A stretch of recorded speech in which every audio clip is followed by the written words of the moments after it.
Chapter 086, Philosophical Strike. Parker, a level 38 martial artist specializing in high attack and agility, couldn't possibly have an intelligence stat exceeding 50.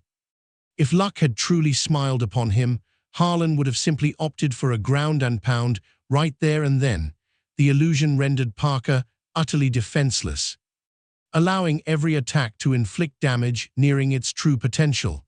Yet, Parker's high level meant this vulnerability wouldn't last long. Without hesitation, Harlan's left power arm lashed out.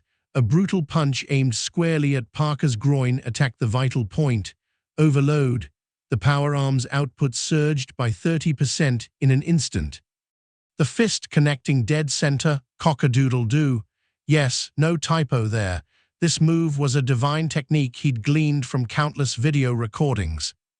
Enlightened in the hallowed warrior homeland of the third new Nipori, once unleashed, heaven and earth trembled. No time for status updates.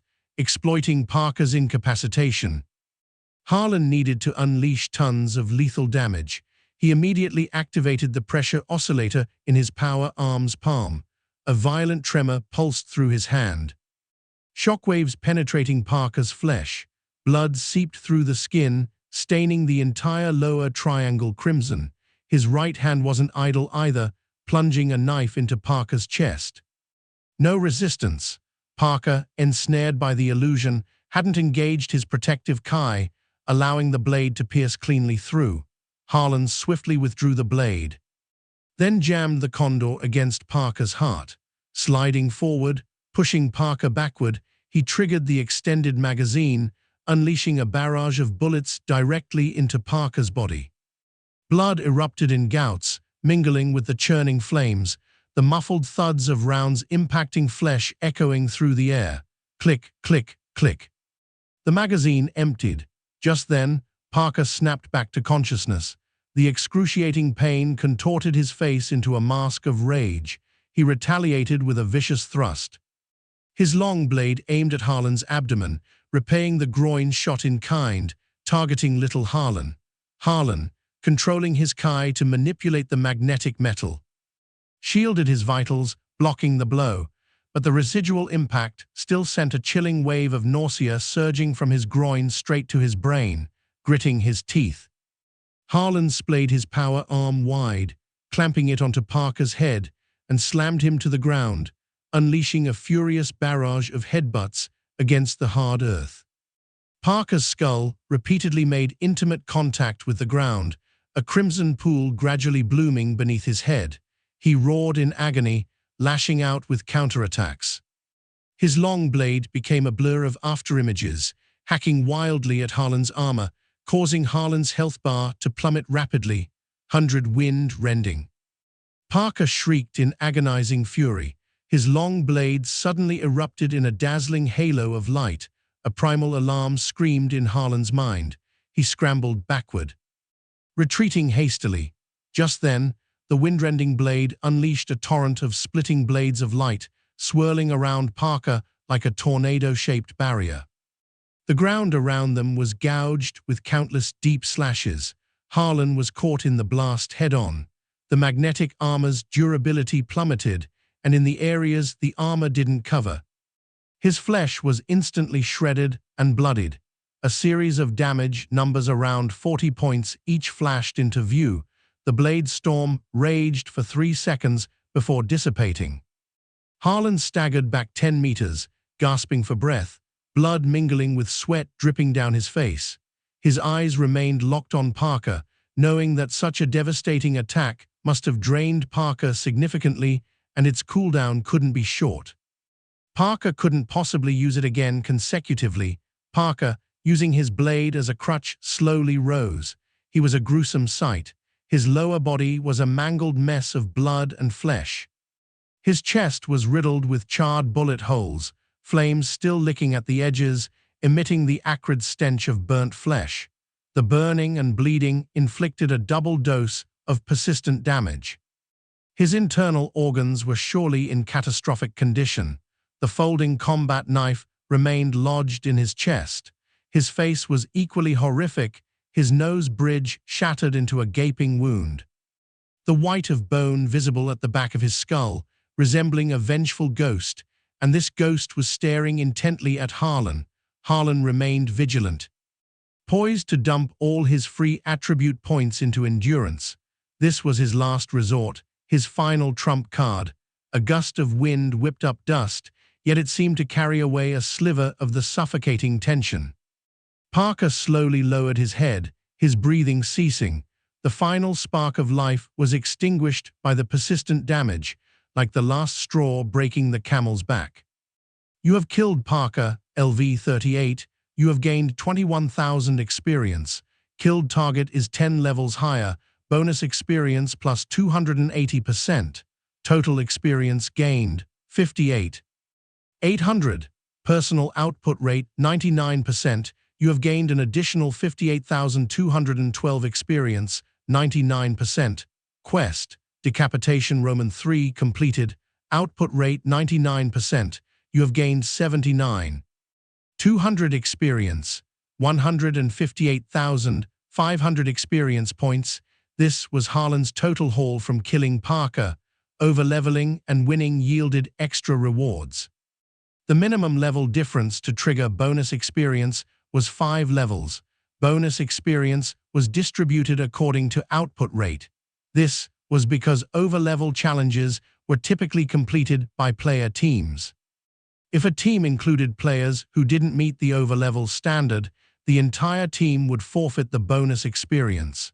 This system emphasized tactical cooperation and skillful play, and deterred kill-stealing and loot-grabbing. Of course, there were always experts capable of soloing over-leveled opponents. Harlan visibly relaxed, collapsing to the ground, then simply lay down, basking in the sunlight on his face. He comfortably closed his eyes, savoring the tranquility after battle. As if the surrounding carnage of smoke, fire, and bloodstains didn't exist, suddenly, something jolted his memory. He scrambled to his feet, hastily unzipping his pants to inspect little Harlan's condition. He breathed a sigh of relief. Thank goodness, no damage, still just a sleeping dragon. After a brief rest, he began to assess the battle damage. Equipment durability had taken a significant hit. The delay fuse grenades were all used up. His health was slowly regenerating, the losses within acceptable limits. Harlan approached Parker's corpse, which remained standing even in death. He pried open Parker's fingers, extracted the windrending blade, and flicked the blade edge, producing a crisp ringing sound. This green-tier cold weapon's additional effects are rather mediocre, but its attack power is double that of the folding combat knife. After stowing away the windrending blade, he moved to Season's corpse, searching for loot. Suddenly, his fingers brushed against a hard object in a pocket. He pulled it out and examined it, a Sprout Organization communication terminal. Harlan's eyes flickered with an idea. He activated the terminal. After 10 seconds, the holographic image of the leader materialized. Season, have you withdrawn yet? The leader's words trailed off as he realized the communicator was in different hands. He stared intently at Harlan's smiling face, his expression instantly shifting. How is it you?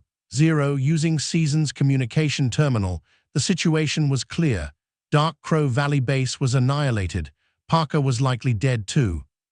The leader's rage ignited. You dare to contact me? Harlan chuckled. Yo, long time no see. What was with this tone of old friends reuniting? Show some awareness of being enemies. The leader choked on his fury, taking half a second to regain composure before bellowing. Where did you get the classified intelligence? This was the question that had plagued him. Harlan wore an expression of utter bewilderment, as if looking at an idiot. Why do you think I'd answer you? The leader roared. You think you can damage the organization's power with these petty tricks? Naive, I blew up 4 of your bases, and aren't trying to shake a tree. I can crush you with a flick of my wrist. I blew up 4 of your bases. The organization has countless executives. You won't be free for long. I blew up 4 of your bases. Infuriating, the leader's voice sounded like he was chewing on steel, each word dripping with murderous intent. Don't think crawling to Starry Dragon will grant you a reprieve. When my people find you, I will personally tear out every tendon, every bone in your body." Harlan chuckled, pressing a finger to his lips and blowing a flamboyant kiss toward the communicator. "Then come find me, and I'll let you." He. The leader exploded in apoplectic rage, his lungs about to burst from Harlan's mocking tone. He wanted to shout more threats, but Harlan abruptly smashed the communication terminal with his elbow. Plunging the screen into darkness, his words choked in his throat, unable to escape. He trembled with fury. "Issue my order, Zero's global kill-on-sight bounty. Raised to 5 million, a 5-fold increase." Harlan's smile vanished. Taunting the Sprout leader wasn't a whim. Sprout would undoubtedly continue to dispatch operatives to West Capitol to investigate his location. Relentless in their pursuit until he was dead. On the surface, this seemed highly disadvantageous to him. In reality, it had zero impact, because Harlan had no intention of going back. This was his true plan. Chapter 087. The real plan. His initial alliance with Starry Dragon was to evade Sprout's pursuit, seeking temporary sanctuary and access to advanced knowledge. The Mimic Mask was a contingency Harlan had planned from the start. Once the Mimic Mask was crafted, Sprout would be virtually incapable of locating him. Thus, he no longer needed to fear Sprout finding him. This gave him the autonomy to act independently, no longer confined to a safe haven for security. Provoking the leader was to divert Sprout's focus toward Starry Dragon, misleading them. Definitely not because of his twisted sense of humor. Absolutely not. Even if he wanted to leverage Starry Dragon to strike at Sprout, he no longer needed to remain under Starry Dragon's control. Starry Dragon seemed amicable enough. But they certainly didn't fully trust him. The encrypted phone contained a cleverly concealed satellite tracker which he discovered long ago. Now, it was finally time to dismantle it. In the final 3 months leading up to public launch, he needed to level up rapidly and accumulate more capital.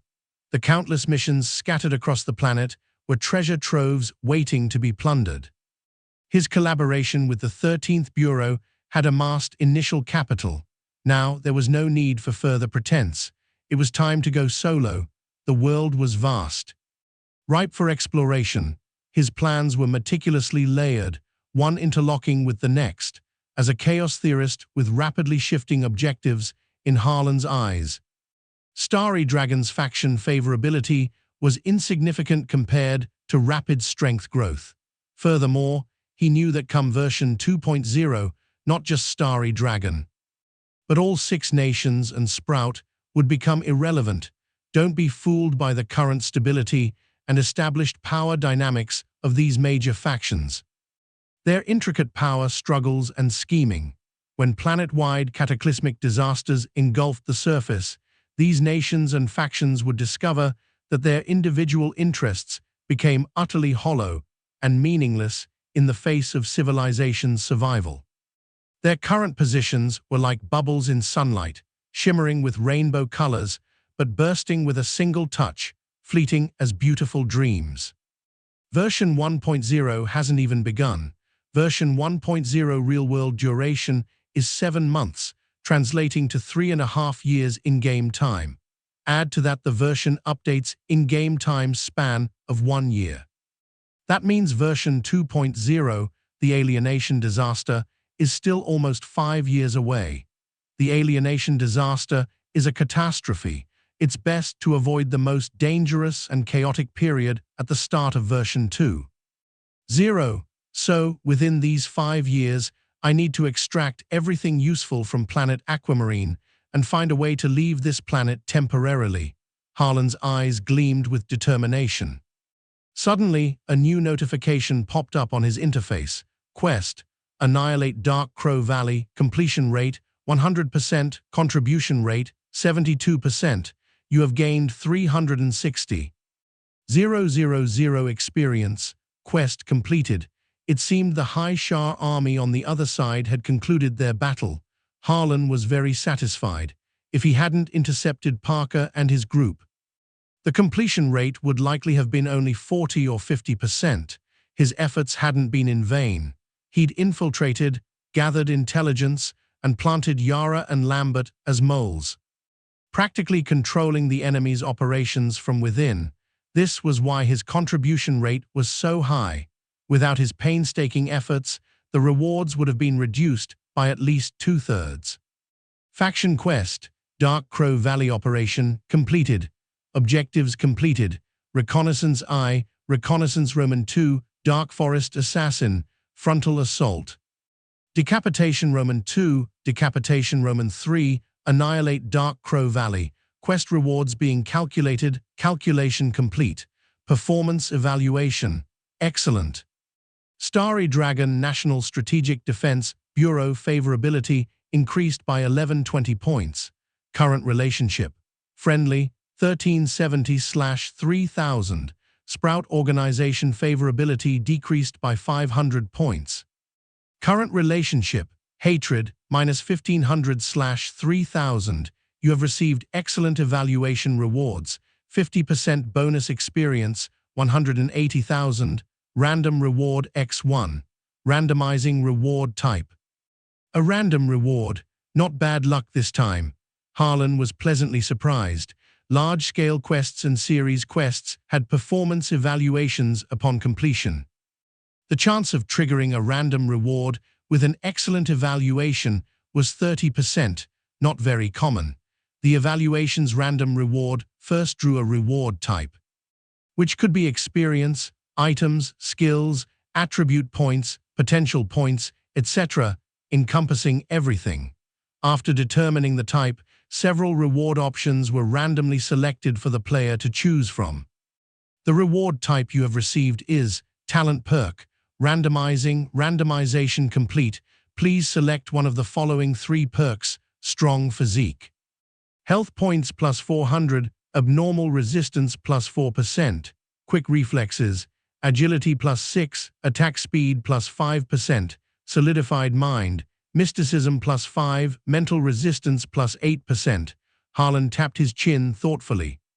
Pondering, these 3 perks were fairly standard. Strong Physique, boosted health, suitable for MT-type characters. He mostly fought at range and had magnetic armor for protection.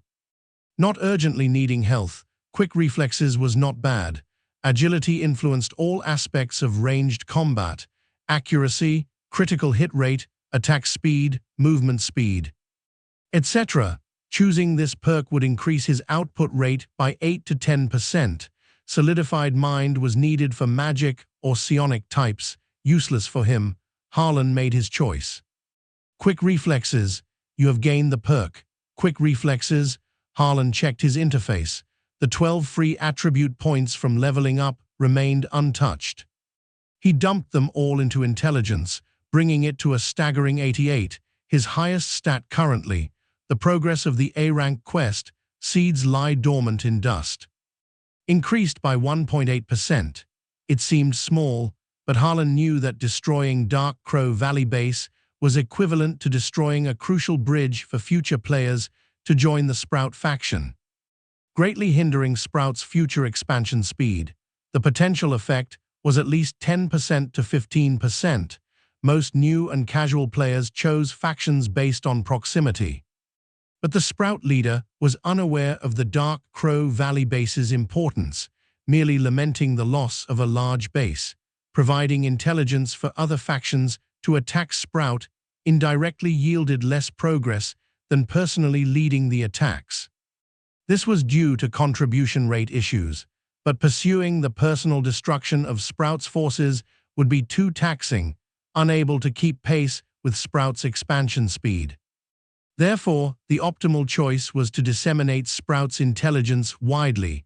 The quest completion requirement was 20% progress or more. Pursuing perfection was counterproductive. Knowing when to stop was the best approach. Harlan narrowed his eyes. It's time to change the method of providing intelligence. With the quest rewards settled, it was time to get down to business. Harlan contacted Yara. What's the situation now? Brother Harlan, the High Shar army has seized all supplies from Dark Crow Valley Base. capturing hundreds of Sprout members, including Domin. But unfortunately, Supervisors Parker and Season escaped. Any movements from the High Shah, they are cleaning up the battlefield. Estimated to withdraw back to the border tomorrow. Good, I understand. The High Shah army finished cleaning the battlefield, setting up camp for the night to rest and prepare to withdraw the next day. Yara and Lambert rejoined the group. The 13th Bureau agents flocked around, praising their undercover contributions.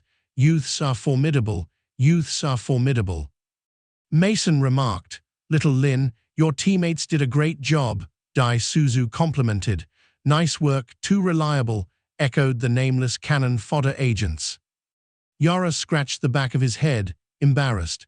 "Our actions were all directed by Brother Harlan." The 13th Bureau agents shifted their praise to Harlan. Bryce stroked his chin, deciding to commend Harlan's contributions in the after-action report, but then he realized Harlan still hadn't returned. Where is he? Maybe something delayed him, someone suggested. Dusk deepened, but Harlan remained absent. Why hasn't he come back yet? Lyra wondered. Nudging Yara beside her, urging him to contact Harlan, Yara sighed helplessly. "I've sent him messages over 40 times. Brother Harlan hasn't replied once." The long night passed. Until the next morning, when the High Shah army began to pull out, Harlan still hadn't appeared. This unusual situation sparked a flurry of possibilities in the 13th Bureau agents' minds. Could Harlan have returned to the border ahead of us? Wade suddenly wondered. Everyone pondered. Harlan's actions had always been capricious and arbitrary. Maybe he thought there was no need to regroup. It wasn't impossible. With unease, the group followed the army's return route. The High Shah soldiers were relaxed, their formation loose and unguarded. In the center of the army, Kelt sat in a command vehicle, frowning as he pondered a serious problem. He hadn't distinguished himself in this operation. In fact, his command errors had caused unnecessary casualties. This would lower the higher-ups' assessment of his abilities, to amplify his achievements. He needed to highlight his importance in this operation. If I could appropriate some of the 13th Bureau's credit, an idea sparked in Kelt's mind. Perhaps he could write in the report that Harlan's teammates infiltrating the inner base to obtain classified intelligence was due to his command. This way, he could emphasize his role as commander. This plan is feasible. Once the mission was over, the 13th Bureau would leave, unable to refute him. His report was for High Shah's high command. No one else would know what he wrote. Kelt's eyes brightened. This credit might become a foundation for his plan to reach the rank of general. Just then, a commotion erupted outside the vehicle. Kelt realized the column had halted. "Colonel, there are 2 corpses ahead. Looks like Parker and Season." Kelt was startled. He hurriedly got out of the vehicle. Ahead, in a clearing, 2 corpses lay side by side. It was indeed the 2 leaders of Dark Crow Valley Base. The soldiers were in shock, murmuring amongst themselves. They remembered Parker's formidable performance not long ago. They never expected him to be killed. "Who did this? Who put the corpses here?" Kelt demanded loudly. The soldiers exchanged bewildered glances, no one answering. They had just discovered them as well. The 13th Bureau agents rushed over, instantly astonished. It could only be Harlan. He actually did it. Why put the bodies on the road? This is military merit. Why give it to these High Shah guys? Kelt was overjoyed. The leaders' corpses were another significant achievement. He waved his hand, ordering soldiers to wrap the bodies and take them back. Just as the soldiers were lifting the corpses, a distinct click of a landmine being triggered echoed from beneath. Landmine, the surrounding soldiers panicked. Scattering and diving for cover in all directions, the clustered formation dissolved. Kelt was caught off guard, only managing to fling himself to the ground. However, several seconds passed, and no explosion occurred. Cautious soldiers tentatively rose, cautiously digging out the landmine from under the corpses. One soldier hefted it, finding it surprisingly light. "This isn't live ammunition, it's empty." The soldiers realized they'd been tricked. and indignation rippled through their ranks. "That's not funny at all. How despicable. I nearly pissed myself." The 13th Bureau agents exchanged strange glances, unsure whether to laugh or not. Lyra muttered, "Sounds exactly like something Harlan would do." Kelt scrambled to his feet, his pristine officer's uniform now smeared with dust, mud, and grass stains. Looking disheveled, his face was ashen. He guessed it was Harlan's doing, seeing it as a deliberate prank to humiliate him. He roared. "Pointless tricks!" Bang! A gunshot echoed faintly from the distant horizon. A bloody hole punched through Kelt's temple, the exit wound spraying a plume of blood. Kelt's eyes widened, seemingly not comprehending what had just happened. No warning, no preparation. His pupils dilated, filled with a desperate longing for life and utter disbelief. His body swayed, then collapsed to the ground. Moments before, he had been daydreaming of military merit and future prospects. Even in death, he couldn't believe he would die on the victorious return journey. On the eve of dawn, in that instant, the 13th Bureau agents' bewildered expressions, the High Shah soldiers' indignant faces all froze, swiftly transforming into horror. On a distant cliff, Harlan lowered his head from the sniper scope, his expression placid. "You play games, you pay the price." Chapter 088, Repercussions when the army camped for the night. Harlan had moved ahead on their return route, selecting an ambush site and using Parker and Season's corpses as bait. The bodies of two base leaders would surely lure Kelt out of his vehicle to investigate. Once Kelt dismounted, he'd fall into Harlan's trap. Hidden on the distant cliff, Harlan used a fake landmine to trigger a panic, causing the soldiers to scatter and thin out their formation, making it easier to target Kelt, sniping a high-ranking High Shah officer in broad daylight. Because of the two corpses, even if he didn't show himself, the High Shah would be able to deduce he was responsible. Harlan wasn't worried at all, because there was no concrete evidence. Everything was merely conjecture.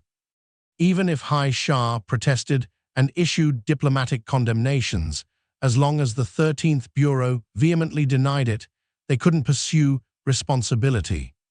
Just like Kelt's plan to accidentally kill them, maybe the assassin who killed Kelt was a Dark Crow Valley survivor. Tilda, you like to play dirty, so do I.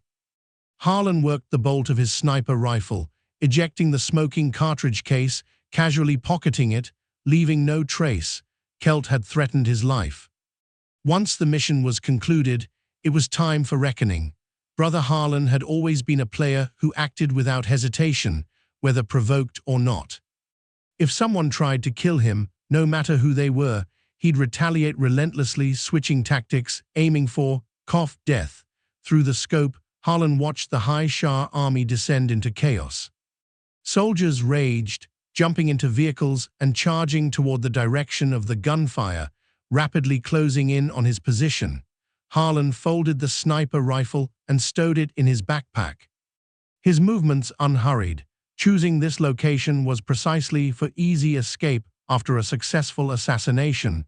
He turned and leaped off the cliff. The sensation of freefall surged. He slammed the button on his backpack. Two thin, folding metal wings unfurled from the pack, quickly catching the air and supporting his plummeting body. He glided through the air, swooping toward the mountain forest below the cliff. Swallow glider wings. High Shah soldiers reached the cliff edge, only able to watch the silhouette of a swallow rapidly vanish from sight. The 13th Bureau agents were stunned.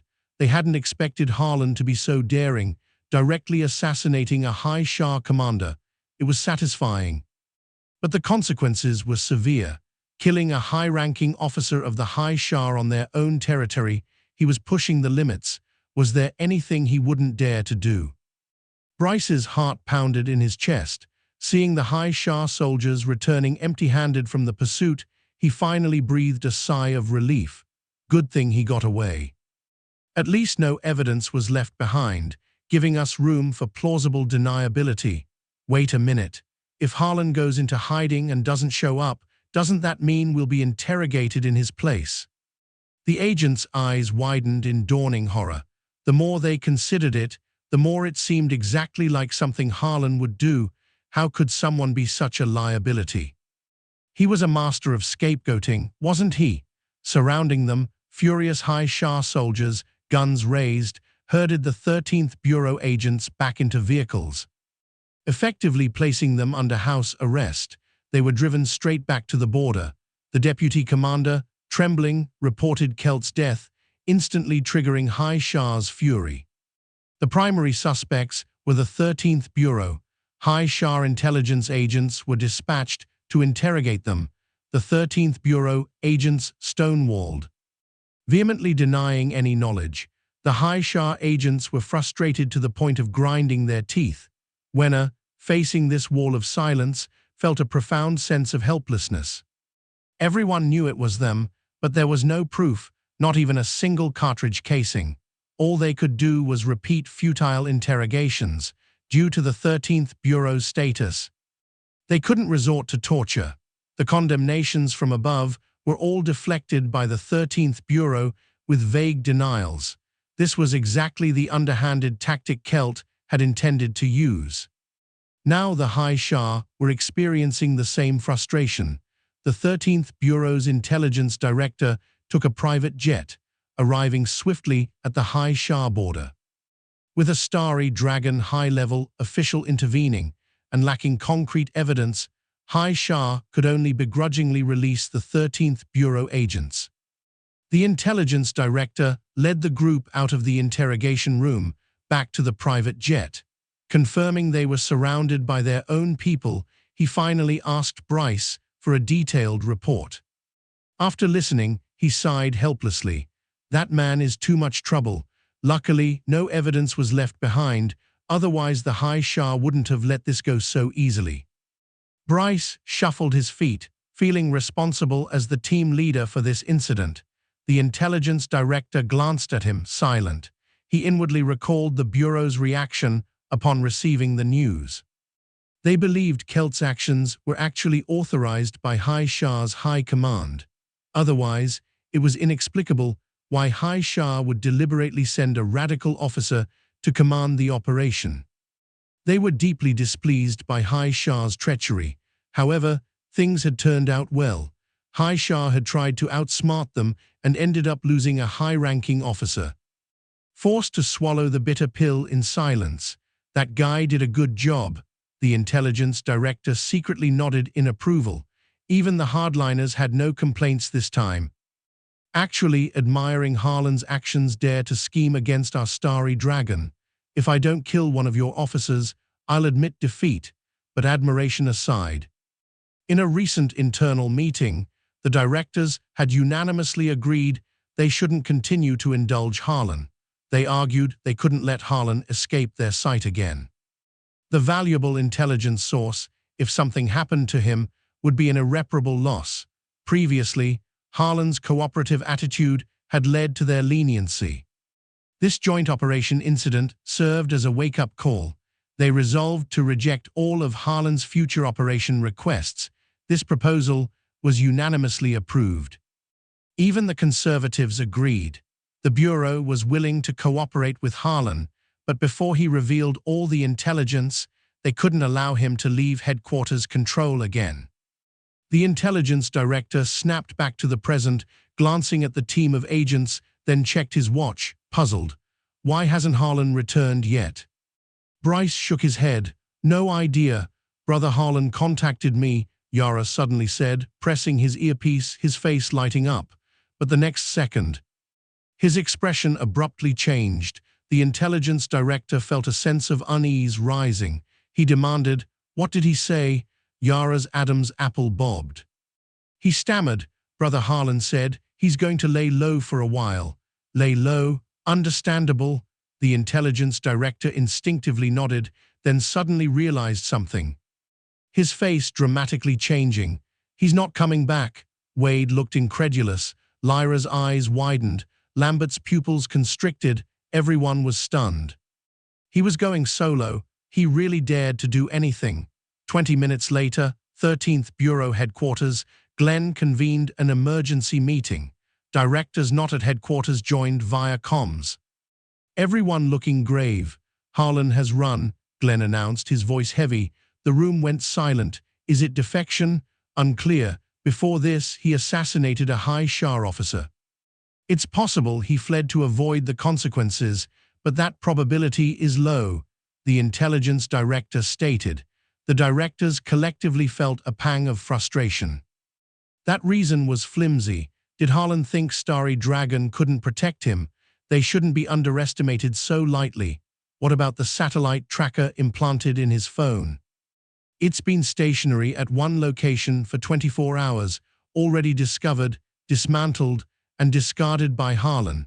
The Internal Affairs Director barked. This is defection. He can't have gone far, likely into the wilderness. We must capture him. We can't confirm defection yet. Glenn waved his hand, dismissing the hasty judgment. The directors in attendance were silent, frustrated. They'd planned to control Harlan in West Capitol once he returned. But Harlan's unexpected vanishing act had completely disrupted their plan. Was this premeditated or an impulsive decision? Was it defection, or was there another reason? If an agent went missing, and it was unclear whether it was defection or something else, the first step was to dispatch people to track the agent's whereabouts. Attempt contact. Only through the agent's response could they determine the appropriate course of action. If the target continued to flee or resist, then there was no choice but to issue a global kill-on-sight order. If the target had a reasonable explanation, then misunderstandings and wrongful killings could be avoided. The intelligence director suddenly spoke up. Breaking news. On the dark web, Sprout's bounty on Harlan has increased fivefold, raised to 5 million. Everyone gasped. This operation was ostensibly a bilateral affair between the two nations. How did Sprout know Harlan was the mastermind? Was there a mole? The increased bounty indicated Sprout's resolve to kill him was even stronger, and Sprout had previously locked Harlan's location in West Capitol. Perhaps Harlan chose to leave precisely because of this, but wasn't he afraid of being located in the wilderness by Sprout and facing Sprout's armed forces? In the wilderness, Sprout wouldn't have so many restrictions. Missile strikes were perfectly viable. He initially came to Starry Dragon seeking sanctuary. Why now does he suddenly have the confidence to leave? This director's question echoed everyone's confusion. Glenn tapped his fingers on the table. Finalizing the meeting's outcome. Temporarily retain his agent status. Categorize him under missing personnel files. Intelligence Division. Gather surveillance footage from various locations. Immigration records, airport flight records, train passenger records. Try to establish contact with Harlan and dispatch search teams. First, we need to find him. Seconded. On the return flight, the 13th Bureau agents frequently glanced at the 4 agents huddled in the corner. The epicenter of low pressure. Wade's hands were clasped over his nose, his expression somber, a vein throbbing intermittently on his forehead. Lambert silently polished his dagger. Not uttering a word, Lyra was visibly agitated and resentful, incessantly bouncing her leg, her black catsuit outlining the elegant contours of her long legs. Yara sat timidly beside them, wanting to distance himself, yet also seeming too afraid to do so, shivering slightly. Too much, he just takes off without a word. Does he even consider us teammates? Lyra slammed her fist on the table, the loud bang startling the eavesdropping agents nearby. Wade's clasped hands obscured the lower half of his face, his eyes as lifeless as a salted fish, whispering, "He modified my armor. No one else knows how to repair it." The eavesdropping agents were unsure how to react. What expression to adopt to comfort Wade? It was truly a heartbreaking tale. Lyra gritted her teeth. He asked me to help him take on business. Dozens of orders are piling up. Deposits all paid to him. What am I supposed to do? The surrounding agents were taken aback, suddenly recalling they seemed to have placed orders too. Oh crap, our deposits. I vouched for him with my reputation. That con artist. Lyra's voice sounded like a wronged woman abandoned by her lover, furious. She grabbed Yara's arm beside her, pinching him as if to vent her anger. Yara yelped in pain, recoiling like a startled rabbit, clutching the pinched spot and frantically rubbing it. Hastily saying, calm down, Lambert suddenly asked, do you guys even know who he is? The three agents paused, blinking blankly. Right. They'd been teammates for so long, yet they still didn't know Harlan's real identity. The guy was shrouded in mystery, never revealing any clues about his identity to his teammates. The higher-ups were also tight-lipped about it. A wave of dejection washed over everyone. Lyra clenched her fists, knuckles cracking audibly, fiercely declaring, when I find him, I'm definitely going to beat him up. Third volume. Black Phantom, Stirring Up Trouble, Players About to Descend, Chapter 089. Roughly 3 months, until public launch 2 days later, Morningwind City, High Shah. This was a coastal border city, boasting excellent docks and harbors. Processing vast quantities of transoceanic cruise liners daily. Prosperous and developed, it was filled with towering skyscrapers. High Shah prioritized its navy.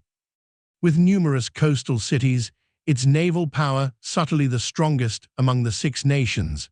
Planet Aquamarine had 4 continental plates separated by vast oceans. As the old saying went, whoever controlled the rebound, sorry, wrong script, let's try again. Whoever controlled the sea held a tremendous advantage. The seabed held abundant energy resources, oil, natural gas. Energy extraction was the economic heart of High Shah. Harlan remembered High Shah had a secret military plan called Major Crisis Fourth Response Plan. To build numerous kilometer-long arc motherships, if the nation faced a cataclysmic disaster like global nuclear war, they could preserve civilization. Migrate the population onto the arcs, becoming a floating nation at sea. Well, although this plan ultimately became someone else's wedding dress, this pessimistic spirit of fearing national annihilation and embracing crisis was worth learning. As the saying went, born in hardship, die in ease, meaning it's better to be constantly vigilant than to be complacent and perish. Something felt slightly off. No matter. Currently, Harlan, having altered his appearance, was staying at the Farian Group's branch in Morningwind City, leveraging the black gold card he'd obtained from Matthew. He enjoyed VIP treatment, temporarily securing a foothold. Roughly 3 months remained until public launch. Free agency could generate maximum returns. He had Farian's resource channels, ample savings, and could purchase parts to manufacture mechs for experience grinding, no longer reliant on others' orders. He could be self-sufficient. Old Man Lou's hidden storyline wouldn't trigger until sometime after public launch. He'd already laid the groundwork, no need to rush now. Harlan jotted down the key development points for this final period before public launch on paper. 1. Trigger high-reward quests, acquire rare skills and perks, and enhance his combat prowess. 2. Secure stable resource supply channels to manufacture mechs for experience grinding while completing quests. 3. Engage in a series of disruptive actions targeting Sprout. 4. Increase his mission reward quota for public launch preparation. Roughly these points. Harlan put down his pen, lost in thought. He remembered many high-reward missions. Point 1 wasn't a problem. Resource supply was also straightforward. He possessed Farian Group's black gold VIP card, enabling him to purchase their supplies. Disrupting Sprout was to progress the A-rank quest. He already had preliminary ideas. To maximize his intelligence advantage, he needed to focus on all factions at odds with Sprout. Regarding increasing the quota, Harlan's target was legend points. Mission experience reward quotas were divided into maximum reward per mission and daily total quota. Legend points increased both simultaneously, with the daily total quota increasing exponentially, offering the highest cost-effectiveness. Brother Harlan's legend points were currently 0. But no worries, bread would come, so would Geoduck. Legend points were acquired through 3 channels. First, completing high-level, rare quests and achieving high contribution rates. Typically, only planetary main quests rewarded legend points. His A-rank quest, Seeds Lie Dormant in Dust, was a planetary main quest. Every planet, not just newbie planets, had one or more main storyline events. For example, Planet Aquamarine in version 1.0 had 2 explicit main storylines and 1 hidden storyline. The war between the 6 nations and Sprout was 1 explicit storyline. The other explicit storyline would emerge around the mid-early stages of public launch. As for the final hidden storyline, it was entirely based on luck. This legend point acquisition method was time-consuming, high difficulty, and not achievable in the short term.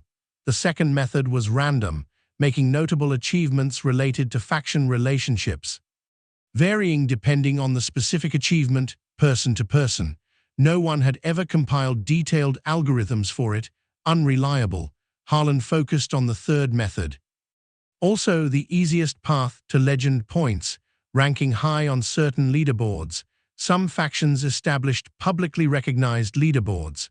Ranking high on these leaderboards rewarded legend points. But this was unstable.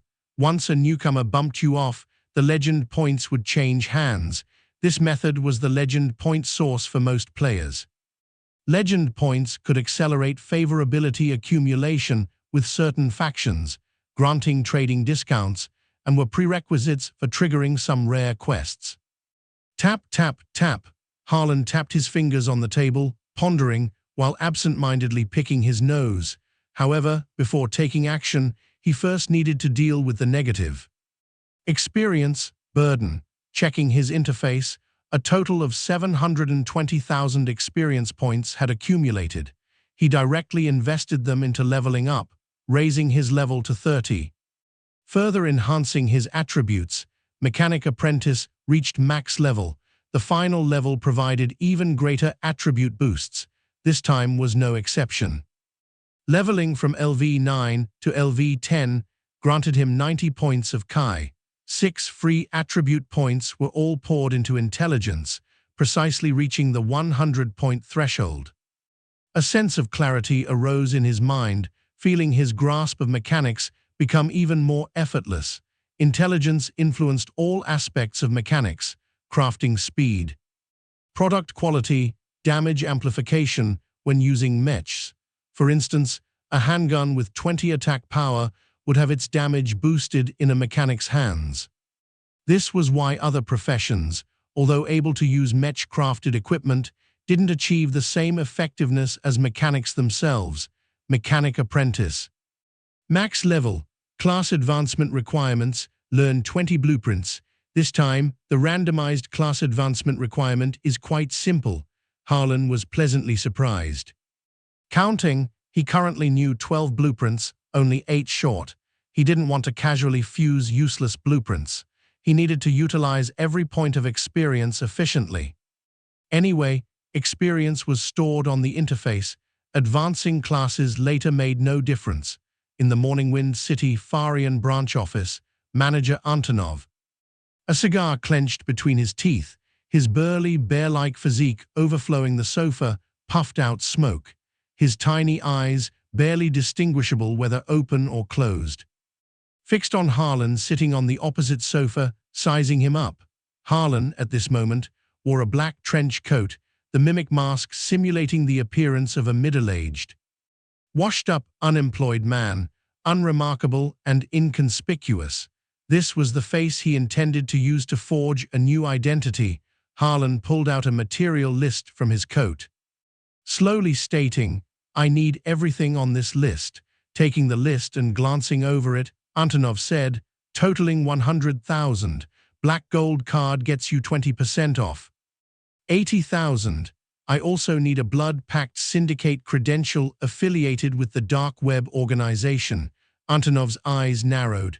200,000. The Dark Web was an intelligence hub of the underworld. The Dark Web organization was the controlling force behind it, neutral, non-combative, non-confrontational, quietly developing, practicing the 5 principles of peaceful coexistence. Many factions and organizations were partners with the Dark Web organization, providing various services to underworld personnel, including but not limited to arms purchases, supply deliveries, safe houses, intelligence trafficking, bounty hunting, mercenary recruitment, body disposal, and more. The Blood Pact Syndicate was a mercenary for-hire organization run by the Dark Web organization. Obtaining a credential allowed one to become a contract killer, enjoying the aforementioned services. For Harlan, obtaining the credential was equivalent to unlocking faction relationships. The Blood Pact Syndicate's official name was somewhat clunky, but its other name was far more prestigious. Assassin's League, of course, if you preferred. You could also call it the Assassin's Social Club, instantly lowering its prestige. Players wanting to join the Dark Web organization had to undergo a series of complex and tedious quest chains. Time was precious for him. Instead of wasting dozens of days, it was better to directly buy a credential with money. 200,000 was a colossal sum for players. But trivial to him. Having money is truly awesome, Harlan sighed with emotion. Back when he was a player, buying a single material required meticulous budgeting for half a day. Nothing like experiencing the pleasure of spending lavishly now. Antonov arranged a private workshop for him. Parts and materials were quickly delivered. Harlan repaired the equipment, durability lost in the battle against Parker. The remaining materials were for crafting new mechs, now that I'm acting solo. Without teammate support, my combat mode for this period should prioritize staying out of harm's way. Sniper build is temporarily suitable for me. Develop more powerful sniper rifles and more new bullets. Explosive rounds, traps, anti-vehicle weapons are also needed. Lastly, for close quarters combat, I need some small, concealed, high-damage weapons. Harlan pondered for a while, bringing up his interface, beginning knowledge fusion, deciding to start with new bullets. Initiate knowledge fusion. Basic weaponry LV3. Basic materials compendium LV3. Basic mechanics principles LV2. This fusion will consume 15,000 experience. Fusion successful. You have developed shuttle penetrator rounds. Initiate knowledge fusion. Basic weaponry LV3. Basic materials compendium LV3. Basic biochemistry LV1. This fusion will consume 15,000 experience. Fusion successful. You have developed Heim rounds. Initiate knowledge fusion. Basic weaponry LV3. Basic materials compendium LV3. Basic optics LV2. This fusion will consume 15,000 experience. Fusion successful. You have developed flashbang rounds. Now I've truly become a munitions expert. Harlan scratched his hair. Over 200,000 experience points remained, still not enough to fully realize a sniper build. One step at a time, Harlan considered, deciding to first level up his core skill. Sniper to LV5. The amplified vital point accuracy and range would further improve. The sniper rifle was one he'd pilfered from Hai Sha Logistics. Model name was RED Chinese letter, Falcon. Black appearance belying its name, gray tier, very mediocre stats. He immediately started strengthening and assembling it. This time, the enhancement leaned towards power. RED Chinese letter S attack power reached 92 to 103, firing rate 2 seconds per shot, range only 600 meters. But with mech affinity and sniper skill bonuses, it could be boosted to around 750 meters. Sufficient. A few tens of thousands of experience points remained. Harlan left them untouched, first focusing on crafting the 3 new ammo types. Batch after batch of new bullets were produced. Farian Group's machine tool equipment was specialized for arms manufacturing, saving even more time. This also reminded Harlan, should I craft some mechanical assistants to help me manufacture parts? He now possessed intelligent chip blueprints and more technology. As long as he leveled up basic programming, he could manufacture simple assistant-type ranges, but he didn't have a fixed base yet, not yet time to build robots. Footsteps approached. Antonov entered the workshop, placing a uniquely shaped dark gold coin on the table, stating in a deep voice, "Your credential." Harlan smiled slightly. This phrasing sounded like "your extra gum." "You have unlocked a new faction reputation, Blood Pact Syndicate, Cold 0/300. Provisional Killer, Chapter 090. First Commission Hotel Vitalia, a high-end hotel chain with 43 floors, branches in major cities of the 6 nations. The owner behind it was the Dark Web Organization. It only accepted organization members as guests, using rooms fully booked as an excuse for ordinary people. It functioned as a safe house and a trading hall for various underworld figures. Fighting was prohibited here, violators facing relentless pursuit without end. After obtaining the credential, Harlan arrived at Hotel Vitalia. The interior was elegantly decorated with classic wooden furniture, a bar counter, deep brown in color. With a smooth, glazed luster, a tranquil atmosphere permeated every corner. Harlan presented the Blood Pact Syndicate coin at the front desk. A waiter escorted Harlan to the elevator, leading him to the 23rd floor. Floors 22, 23, and 24 were the Blood Pact Syndicate's area. Floor 23 was the Killer's Lounge and Trading Hall, where they accepted commissions, received payments, etc.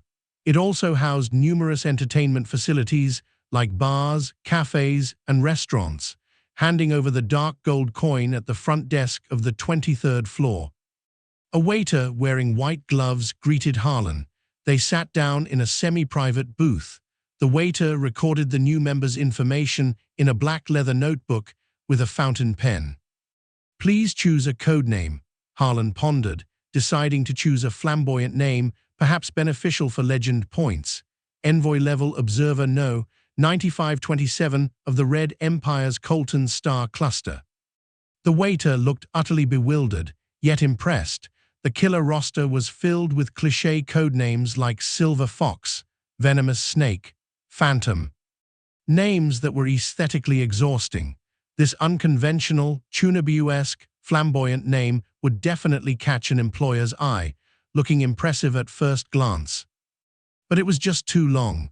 "Could you perhaps shorten it slightly?" The waiter coughed lightly. Only ever heard complaints about being too short." "Never too long," Harlan thought for a moment, then said, "Black." The waiter was speechless. That was too short. Single-word codenames were allowed, but color series single-word codenames were already taken. Red, orange, yellow, green, cyan, blue, violet, rainbow squad, mostly codenames of fallen, veteran killers. The organization wouldn't retire their codenames. Harlan clicked his tongue, realizing that naming things was a hassle everywhere.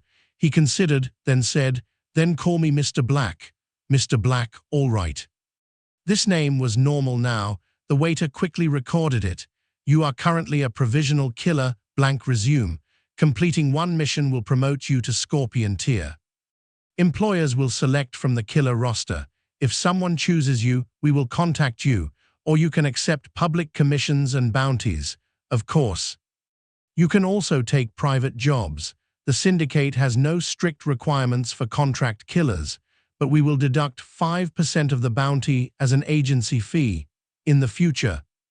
If you have any questions, you can call the Hotel Vitalia front desk for inquiries." "Sounds reasonable," Harlan nodded. He joined the Blood Pact Syndicate for 2 reasons. First, the high-value bounties accumulated on the dark web. He knew each of these bounties could trigger high-reward assassination missions. Second, ranking in the top 10 of the dark web killer rankings would grant 1 point of regional legend point. Only a little over 3 months left until public launch. Seize the final time to accumulate a large amount of capital. These are all bounty missions. The waiter took out a tablet, pulling up the dark web bounty interface, and handed it to Harlan. Harlan's eyes immediately landed on the most popular Sprout bounty. The target shockingly being himself. 0, dead or alive, bounty 5 million, Coordinates location Starry Dragon West Capital. Heh, good luck with that. If he went back to West Capital, he'd be restricted. Luckily, he'd slipped away.